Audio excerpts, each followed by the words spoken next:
we decided to open. And for me, I looked at it personally where it was like, I knew this was wrong. It wasn't political. It wasn't about who you vote for. Life was suffering. Business is all around. We're suffering. Ladies and gentlemen, welcome back to Listen, I'm a Barber podcast. Today, I got somebody really cool on today. He's a father. He's an entrepreneur, strong American. Ladies and gentlemen, Ian Smith. What's up, dude? What's up, brother? How are you? Dude, I'm good. You are here. Wasn't expecting to get you on. Thanks for stopping by. All it is a haircut. You just told me to come down and get a haircut. I know. It's like, come on, let's shoot this shit for a second. So, just want to say congrats on the book. You gave it to me literally today. So, real quick, what's this about? You know, I know it's about your journey, but give me a little briefing of what I'm about to get myself into. Well, it's an autobiography with some lessons in it. You know, I've lived a life with a lot of ups and downs, and a lot of people know me as either a hero or a villain. But it's a lot more complicated than that. So the book is about my biggest failures and my greatest accomplishments and everything in between. And the purpose is hopefully there's some lessons in there along the way that people can pull out and utilize for themselves. Absolutely, man. You've been a big influence for me way before the COVID thing. I got a chance to know you. How long ago? It was right after my nasty accident. About 6 years ago now, 5 or 6, easy. Yeah, that was bad. So 6 years ago, got into a nasty accident in Ocean City, Maryland. I ripped apart my IT band, broke my ankle, fractured my knee, and I wasn't walking right really at all for almost 6 months. Turned down by a couple different doctors, and you took the case on. Yeah, dumb personal trainer. Yeah. You know, it was... I remember the first time you walked into the studio. That was tough. Actually, physically walking in. Yeah, like barely walking in. And I had a little bit of information on what I was working with, but I had to learn a lot too, because I didn't even really know the extent of what you had been through. Yeah. But you wanted somebody to help, you know, and I was, that's what I loved about being a personal trainer, is like trying to figure people out, trying to understand where they're at, how they got there, where they want to go, and what's kind of going to help them get there, right? Because it's not just about what you do in the gym. It's a lot about mindset. You know, you walked in and you were like a prisoner of your own sort of thoughts. Yeah. Because people were telling you weren't going to be able to do something anymore. And I think you may have been at least starting to believe it at that point. I was. When you get told, hey, listen, you're fucked up, bro. You know, and you're not going to be able to do this, and this anymore.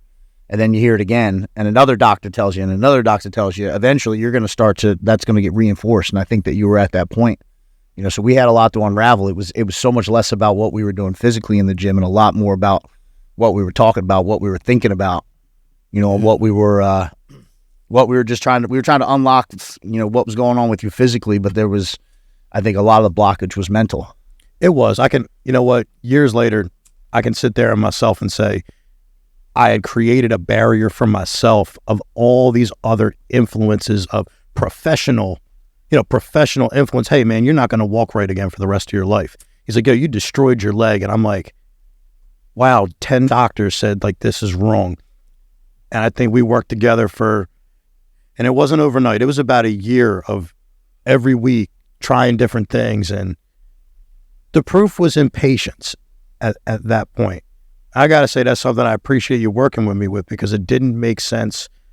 And honestly, I didn't actually have like a good journey leading up to that point anyway, you know, and I know we've talked about this before, but I think there's like a specific type of influence you have to have with somebody being right in front of them. I don't think sometimes like watching a video, like you need to meet the people that have true experience. I think you could feel experience. Like when I talked to you, I didn't get that like, oh, this guy's a fucking crock, man. He doesn't understand. Like just listening to you, you were like, okay, like you were down to solve a problem. That is what even though you didn't have the experience for my disorder, the osteogenesis imperfecta. No, I had to look that shit up. It's like, what the fuck is this? I did. No, seriously. Like, and I was never that type of trainer. You know, I was a trainer at that point. I've been probably training for 6 or 7 years, you know, and I've I got over a decade in the fitness industry now. I only ever got one certification.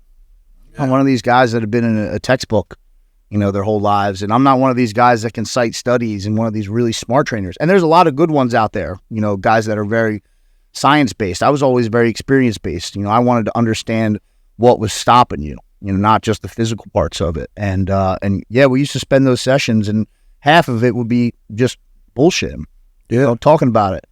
And I remember, it was like just kind of shooting in the dark at first, seeing what you could do and what you couldn't do. And I wasn't necessarily watching the biomechanics as much as I was watching your hesitations and your fears. Really? That was what you looked at first? Yeah.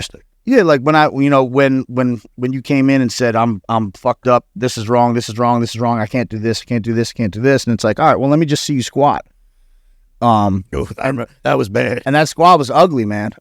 Super ugly. But I wasn't paying attention to the details of that so much as I was paying attention to like the look in your eyes, because when you have a condition like you do where you've been injured so many times, you're afraid of everything, because I mean, how many bones have you broken?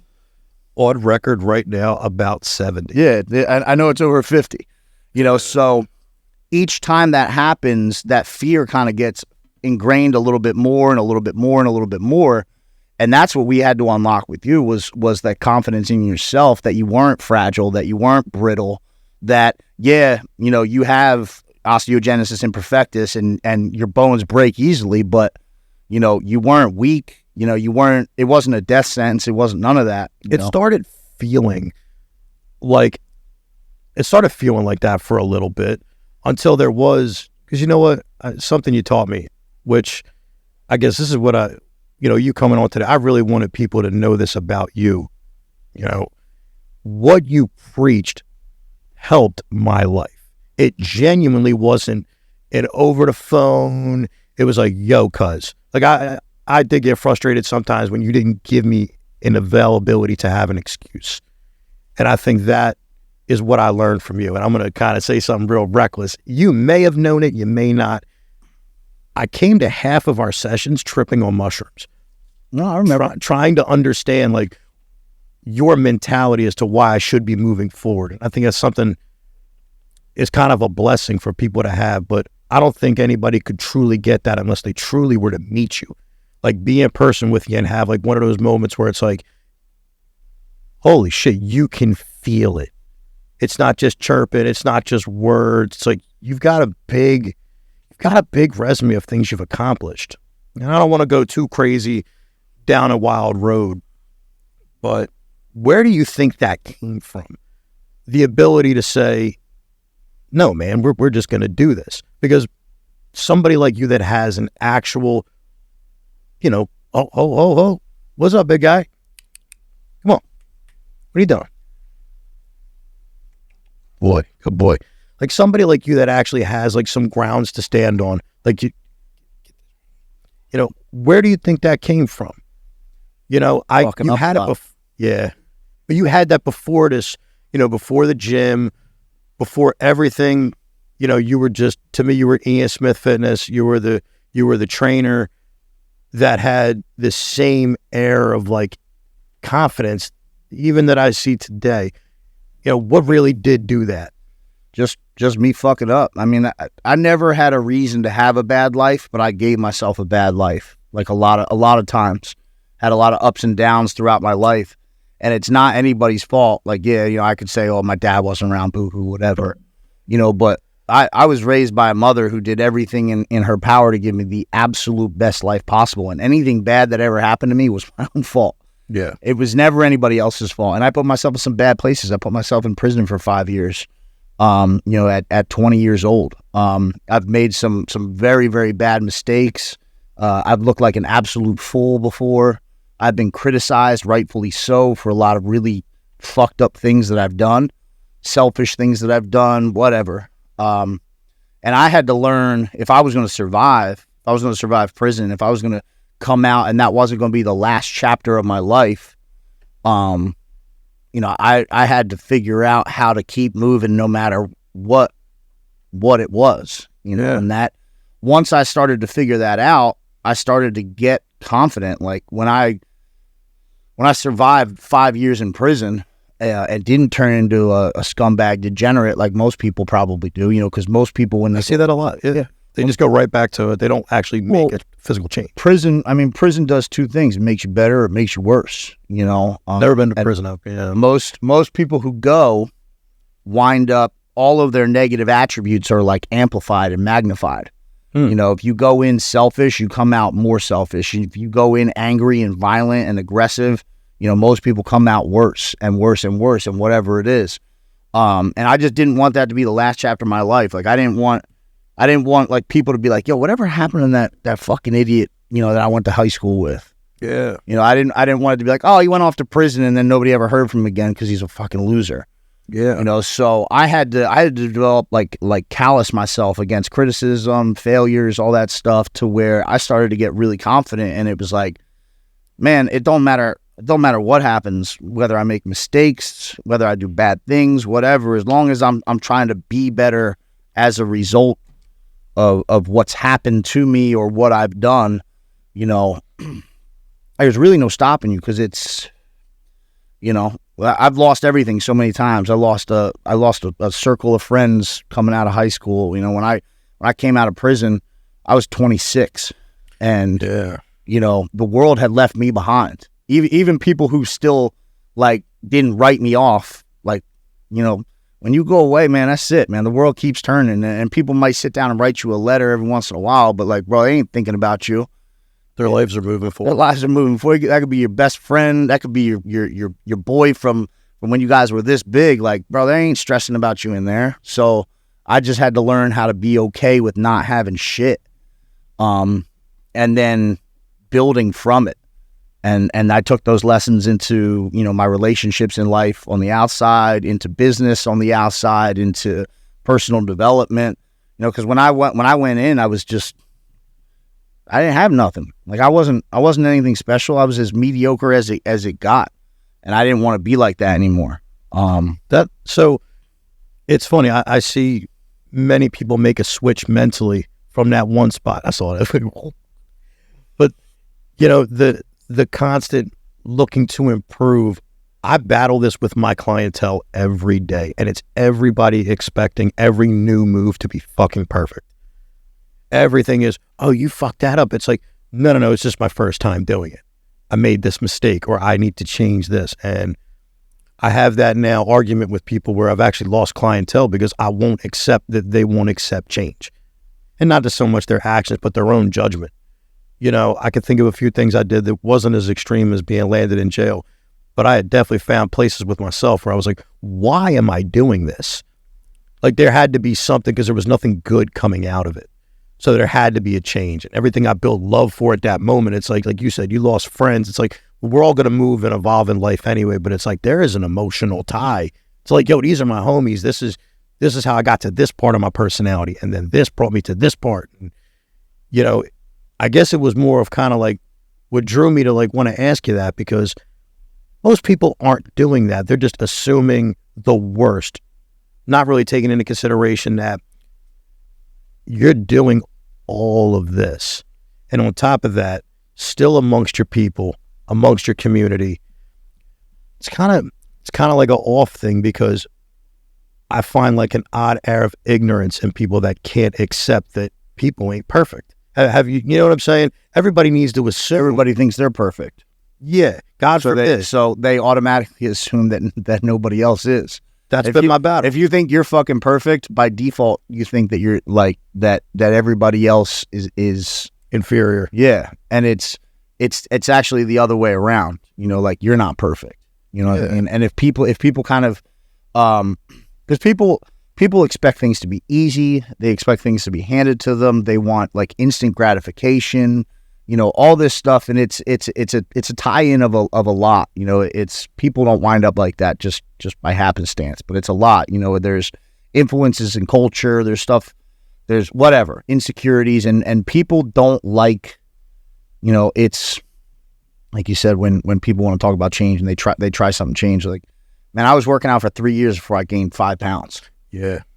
Like, and that taught me a lot. That's why, I got into fitness because fitness saved me from myself. It saved me from that old self, with all these bad attributes. Like, I had to learn when I started working out, that was the first tangible thing that I had built that took me showing up every day. I was 165 pounds at 6 foot. I could barely wear a book bag. My shoulders were so sloped down. Dude, I'm 5'3" at 195. Yeah.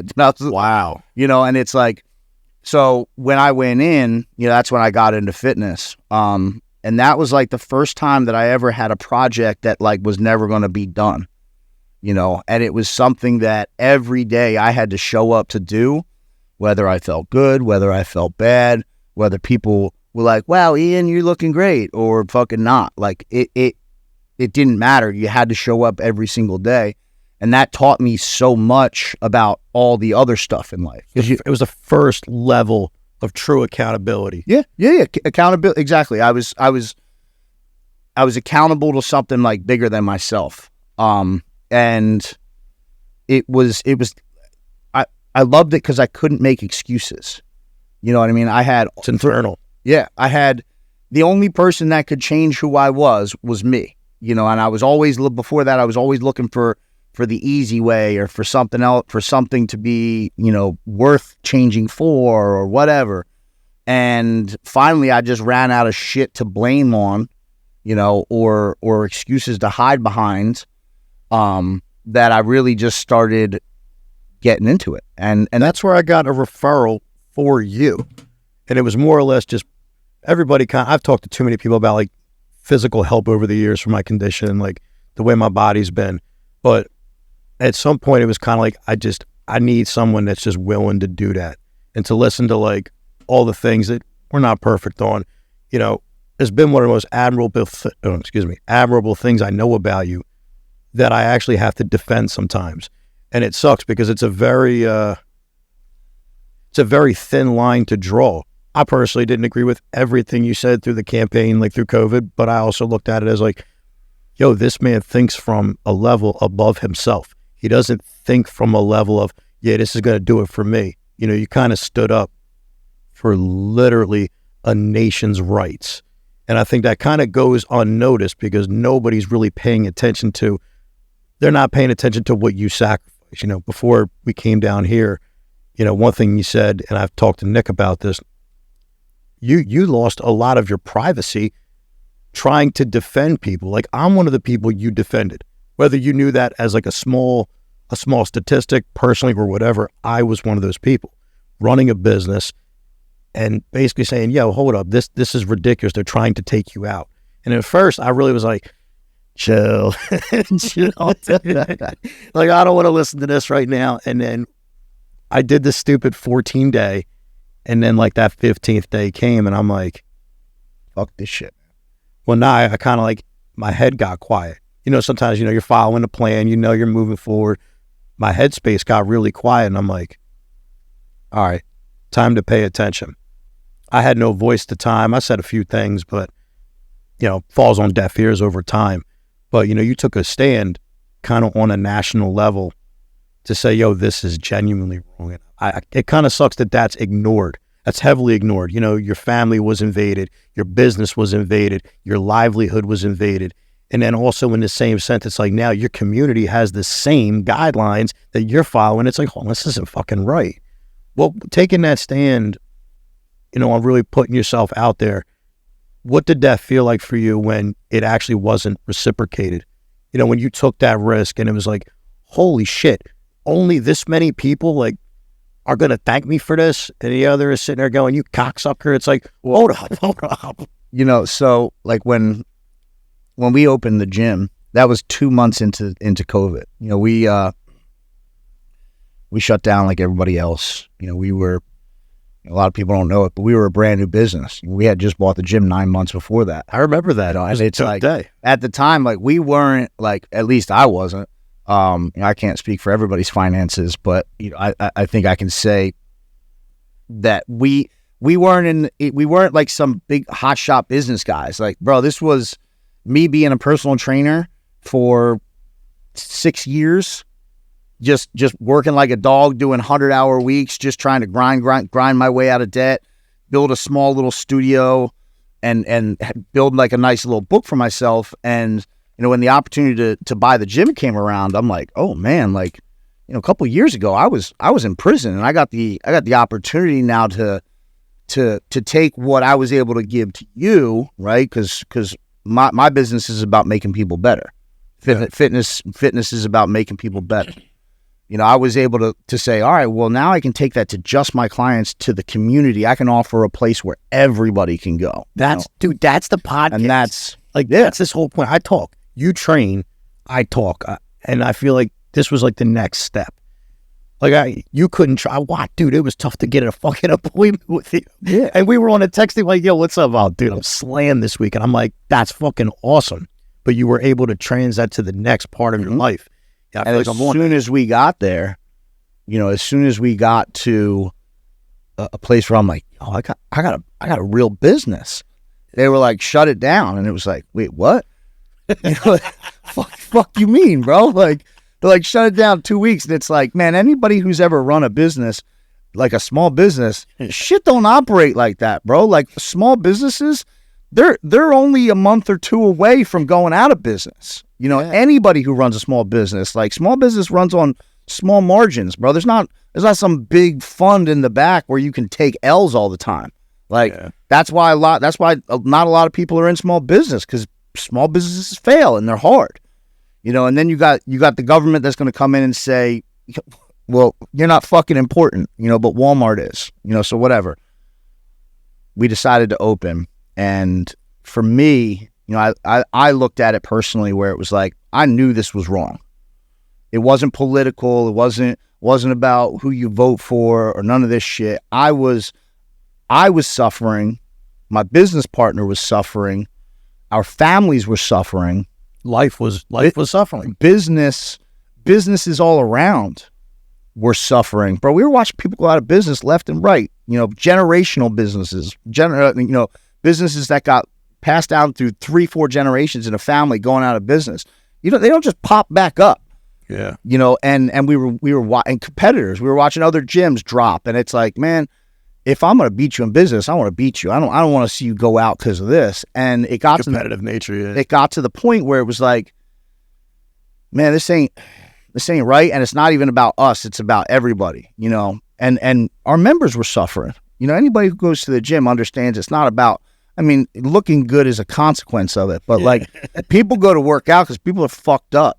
Like you work a lot of shit out physically. There's that strong connection. So we just knew it wasn't right, and it was like, this was my one opportunity as a man at 33 years old, who hadn't done a lot right in his life. I've done, up until that point, I had probably done much more wrong in my life than I had done good. Thanks for being honest. And that's just the truth, man. And I was a taker. It was, it's like, what you got for me? And it's like, fuck your feelings, fuck all that. I don't give a fuck if you like me or not. This is an opportunity that came to me where it was like, I can step in front of this, and no matter what anybody thinks about me, I know it's right. I know when I die and I'm in front of my maker that he's going to go, you made the right choice, bro. Like, you made the right choice. And obviously we've been vindicated at this point, three years out. Everybody knows it's bullshit. But back then it was wildly unpopular to even question. You were a grandma killer if you thought that maybe it wasn't as bad as they were saying. Yeah. Like you were a grandma killer if you walked the wrong way down the aisles at the supermarket where they had people going one way. Like, so it was wildly unpopular. So it was scary as hell, man. Cause it's like, we're going to open up. We have to. A, we're going to lose the business, and B, this shit's fucked up. And I remember the first interview on Tucker Carlson, right? So love that fucking guy. We make our little announcement. Hey, we're going to open up next week. This is who we are. This is why we're doing it. And it's like 50-50. People are like, fuck you. You're a piece of shit, selfish. And then some people are like, I live in Texas. Can I come? Like, people are asking. So it's like completely split. And like extremes, nobody in the middle. It's just, you're a villain or you're a hero. And I remember talking. That's actually, real quick, if I can go back to thinking about everybody that had ever given me an opinion or spoke about it, it was either you were either a complete piece of shit or, yo, that dude, he's like God sent. Yeah. Like it was hero or villain, nothing in between. You know, so I remember, whatever, we're doing it. We set our mind on it, and I put that video out, and it went like, you know, at the time, I guess had like, I don't know, 10,000 followers or something, and it went like viral. I was like, whoa, like, you know, it got like 10,000 views or something. And then Tucker Carlson calls a couple of days later. Like, I remember the phone call. It's like, my phone rings, and like, I'm training the client. You know, we're like hush hush in the gym, like training clients, getting ready to open up fully. And, you know, they're like, you know, is this Ian Smith? I'm like, yeah, like, are you going to open your gym next week? And I'm like, yeah, we're going to open our gym. Like, yeah. And they're like, all right, you know, this is Tucker Carlson. Like, you want to come on and talk about it? And I'm like, fucking what? Holy shit. Like, I'm like, that call is like, and I remember that shit felt like somebody punched me in the chest. Like, I was like, ooh. Like, I was just, it started to get real, and the fear came in because I was so, now it was like, what are people going to think? What are people going to say? You know what I mean? Like, and that doubt creeps in. It's like, am I doing the right thing? And follow up, do I want to do it? Because the truth is, we could have opened the back door, you know, people got along, and it was like, you know, do we want to take the easy route or we want to take the hard route? You know, the easy route, yeah, you'll survive, whatever, but like, you have the opportunity to do the right thing, and you cowered away from it. And all my life, that's the route I would have took. Every fucking hard decision that ever came my way before that, I'd be like, yeah, well, defer it. Yeah, like, let me just dodge this a little bit. And we made that decision, and I remember that I go on Tucker, and I'm like sitting in front of the lights just like this. You know, I'm like looking at a screen. It's like a camera of myself, and I hear the monologue, and my heart starts beating, and it's like beating like so hard you can like see my shirt flutter. And I'm like trying to focus, and then I hear him talking about the gym, and my heart starts beating so loud I can feel it in my eardrums. Shit. And I just remember being like, oh, like, this is like, it. It's like real. Yeah, like, dude, there's no going back from this. And then the show comes on, and I just remember at one point, like, he said something, and he was like, you know, you guys are about to openly, you know, he's like, you're on the most watched cable news show in all of history, you know, in front of millions of people. He's like, and you guys are about to openly defy your government's orders to close your business. And he's like, are you prepared to do that? And like, for the first time in my life, there wasn't even a hesitation. It was just yes. It was just yes.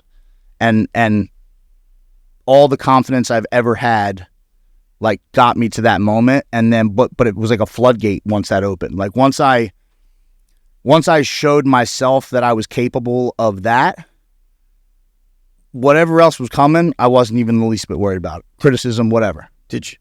Okay. And I had to be, because there was, answering your question you asked 10 minutes ago. Yeah. The sacrifice that comes with doing something like that, they're numerous and they're enormous. You know, we lost that privacy. People were up our asses. We were threatened with millions of dollars of fines, with 5 some years of jail time. People were threatening our lives, you know, over this stuff. And there was a tremendous amount of sacrifice, but because we knew that we were doing the right thing and we made that like step where there was no going back, it brought my confidence to another level where I realized what I was actually capable of and what I had been dodging for so long. So when you said yes to him, like that one word, that one choice, that one moment changed my fucking life. Before you said yes, you know, because I got to talk to you about it personally, but before you said yes, was there the thought about that, or was it just like, yo, there's no prep today? He just asked me something to where it's like, yo, who are you? Yeah. Are you really about to be this person? And you know what's funny? I go back to some of the things that we've discussed over the years about your confidence and, you know, the reasons why I'd even sought out somebody of your character for help. You know,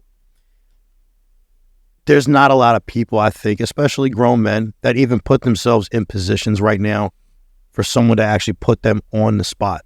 even if you see like, casual social gatherings, it's like, oh, yo, you really going to do that? And it's kind of like a couple cats are drinking. There's no validity to the conversation. It's just, spam talk. I don't think people get that opportunity, man. And it sucks because I've heard some of them talk and like they'll never be in that spot, but they'll also be in a place to judge and criticize. This is where I'm going to spin this all back to that because, it's true. Because real quick, I can make it sound so good tie in there because we went off for a while. But that's what I'm saying. Like, it gets to a kind of point where it's kind of like, I've listened to some guys' stories and I'm like, that's really sad, but I have no pity. I have zero pity.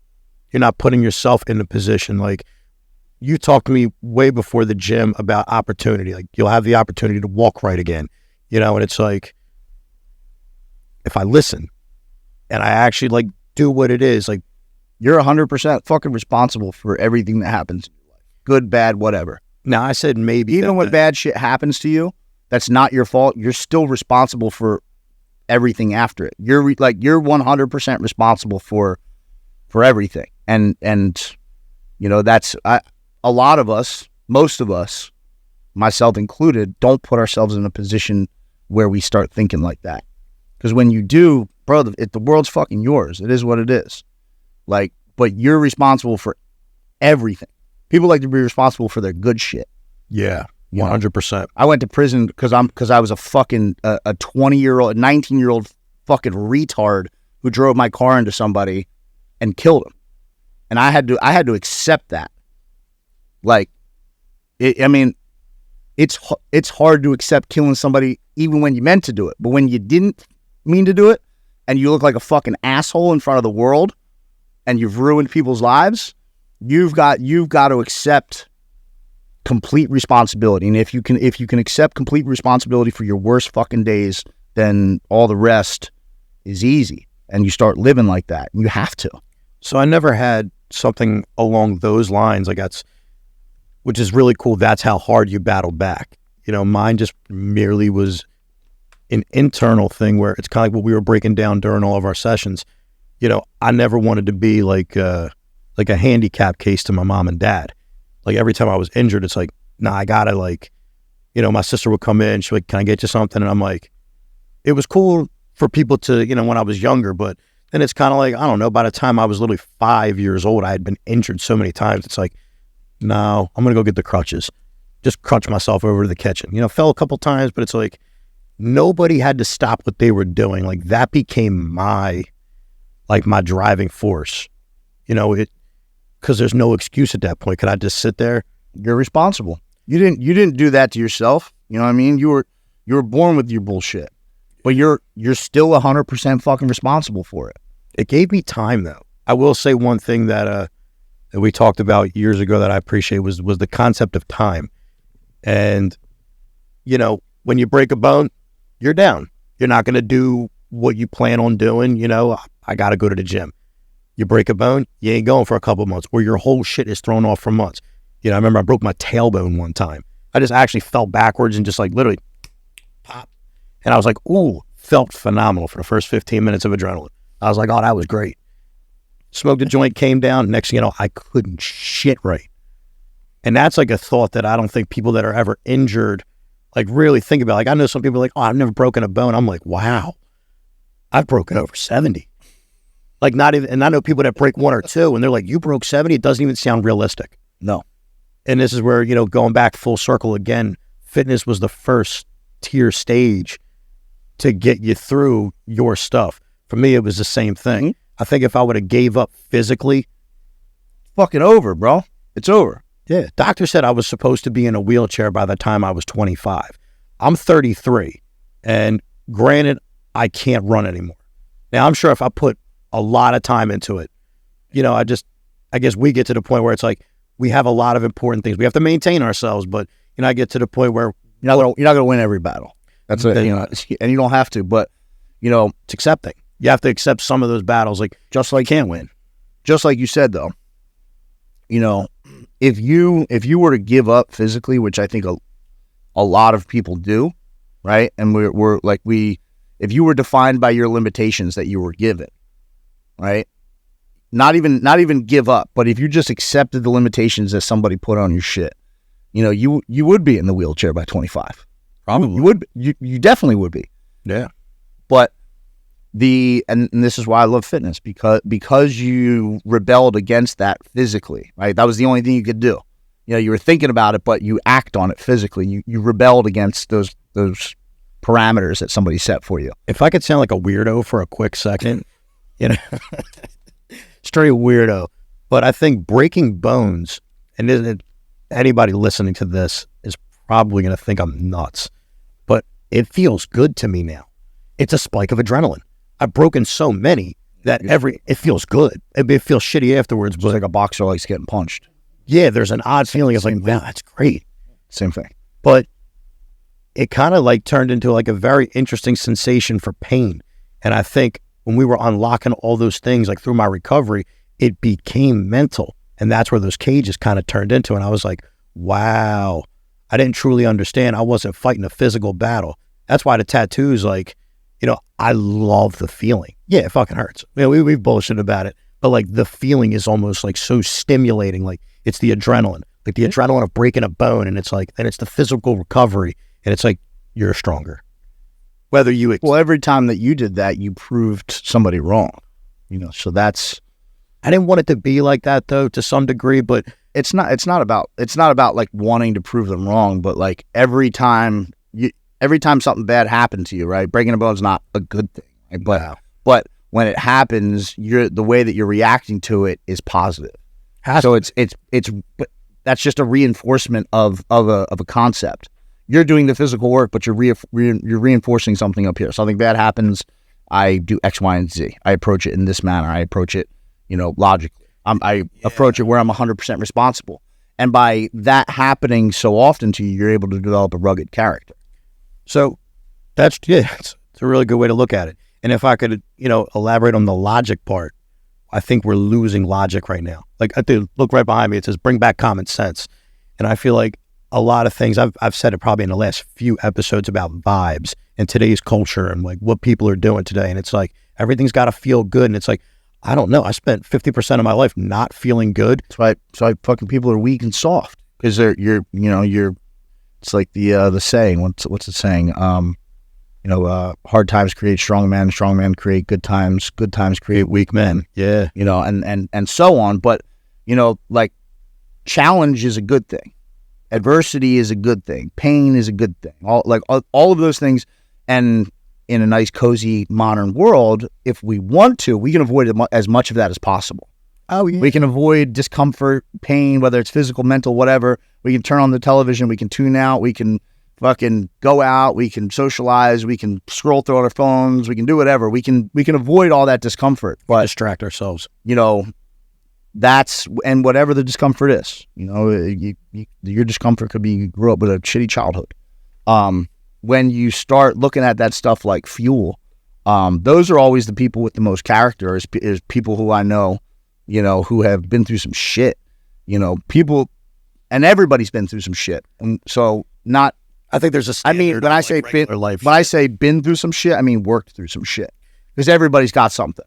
It might not be fucking brittle bones or fucking going to prison, but you work through that adversity.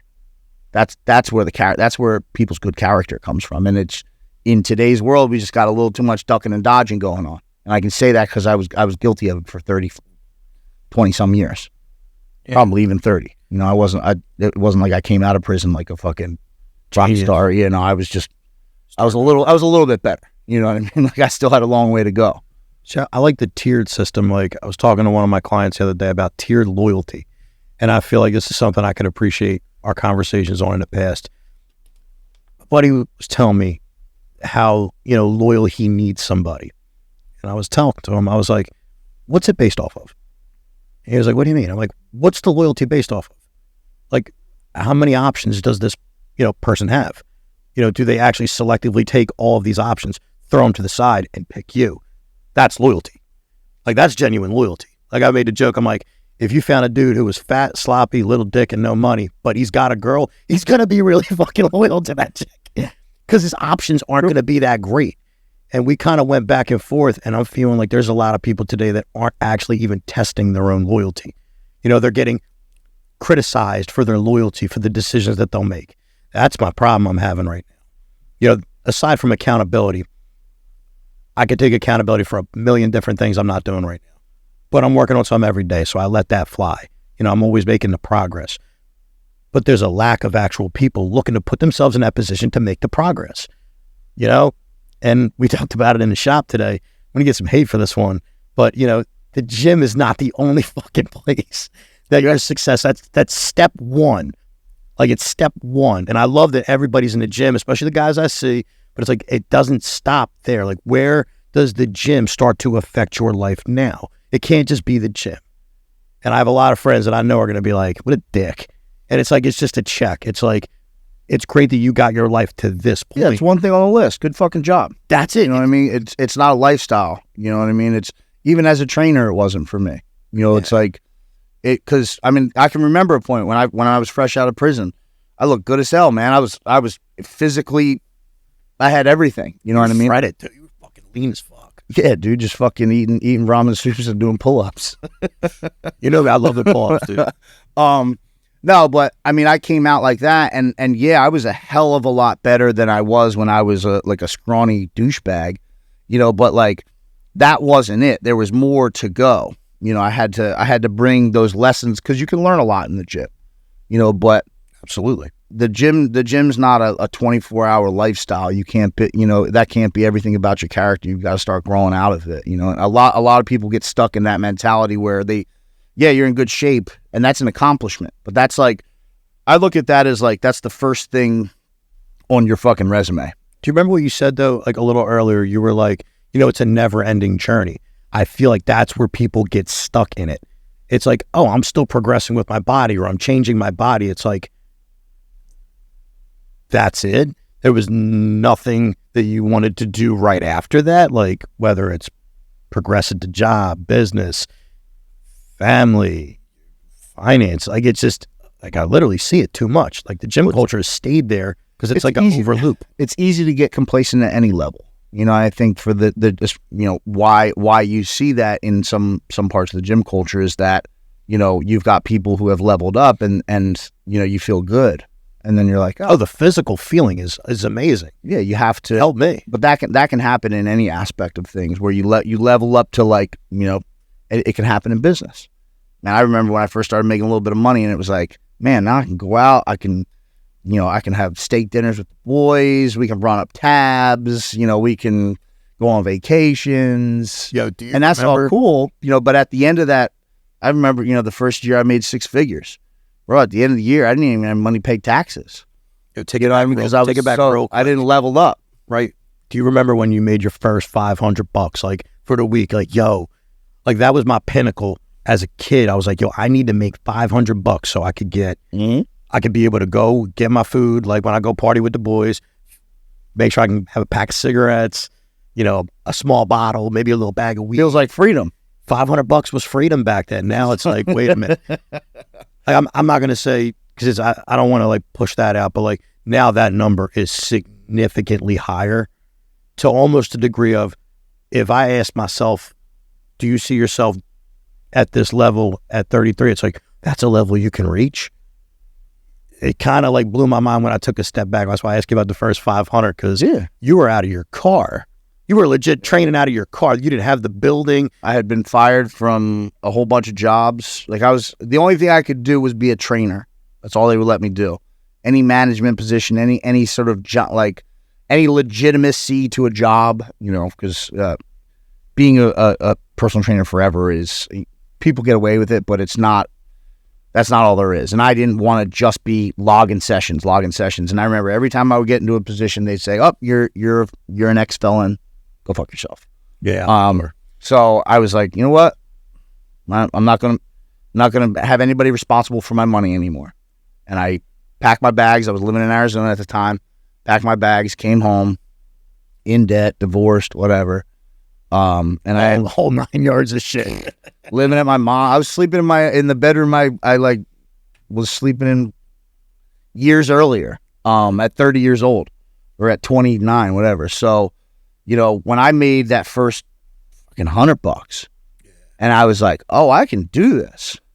Like I can, and then, yeah, you make your first $500 for the week. And then, you know, but I started to see money as freedom, but money as like a responsibility. Like I had a duty to be responsible with this money, and I stumbled a lot along the way, but I was watching like what I had done in the past, where I would just blow it, and I made that mistake plenty of times. You know, and I did over and over again, and then finally I got to the point where you start to level up to the next, you know, the next sort of area. When I made more, I started looking at it as I didn't necessarily need any more money, and I think that's what I kind of clicked towards. But it was making a significant amount of money. I think some people can't get to that stage because there's not enough money there for them to feel like they should even be saving it. Like I've talked to a couple of my buddies, they're like, yeah, I can save like $100, $200 a week. I'm like, wow, I'm sure that's common for a lot of people. It's going back to the common thread. It's hard to save money. Yeah. It's easier. It's way more fun to go out and spend it. Oh yeah, it's way more enjoyable. It takes discipline. All these things that we're kind of, people are wondering why they're not getting to the next level, and I did it for years. It's like, bro, there's no discipline in that. You know, it would be super easy for me to continue to spend a whole bunch of money, but it doesn't get you anywhere. I'd rather save it, and you start putting it into something, and then you find yourself at the next level where your money starts to make money.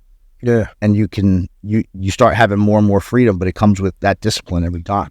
That was a turning point for me.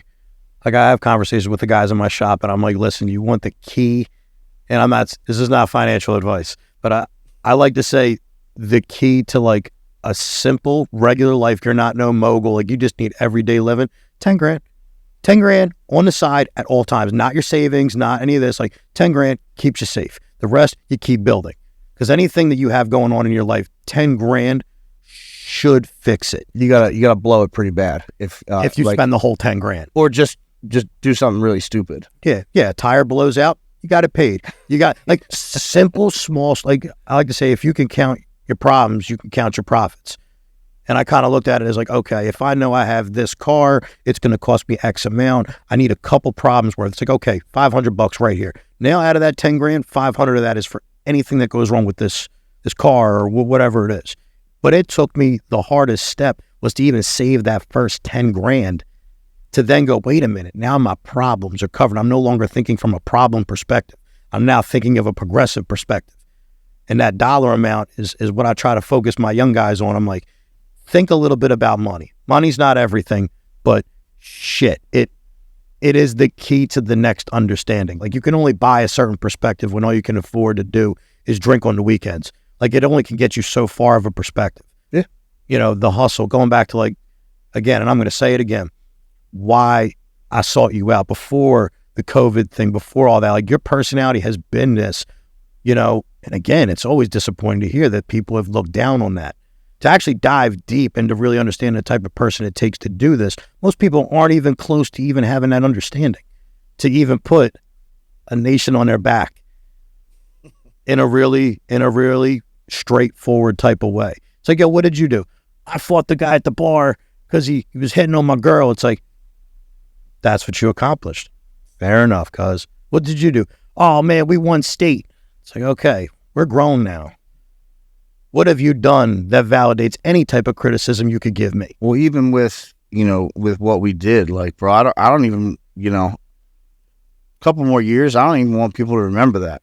Yeah. You know what I mean? Because I want to be on to the next accomplishment. I want to be on to the next one, the next one, the next one. I don't want to be one of these, like people that live in the, like, I hate being, I'm not known as the gym guy anymore. Now I've moved on to other projects and it's cool. But for a long time, that's all who I was, and it's like, I didn't want to rest on those laurels and ride that, because eventually, good or bad, people forget what you did. I think that's hard for me with the barbering thing. I love it so much and it's so progressive. It's almost like the personal trainer thing. Like you were able to literally affect so many people's lives. If nobody knew your training schedule and they didn't know you, it's like the guy trains. It's like, I got to see you train every day, every hour for 10 hours for sometimes 6 to 7 days straight. You do the math. That's over 70 people you're affecting every day personally in a progressive way. Again, very, very tough when people like criticize that, putting everything that you've learned into other people to make the world better and still have a criticizing thought. Out of fucking control. Is what it is. Yeah, man. But yo, look, I really appreciate you stopping by. Dude, it was amazing to have you on. I actually can't wait to read the book, and I'm so happy you brought it to me. Guys, check it out. It's called Find Your Hill. Yo, Ian, thanks for stopping by, man. Absolutely, brother. Time to sign out, guys. Peace.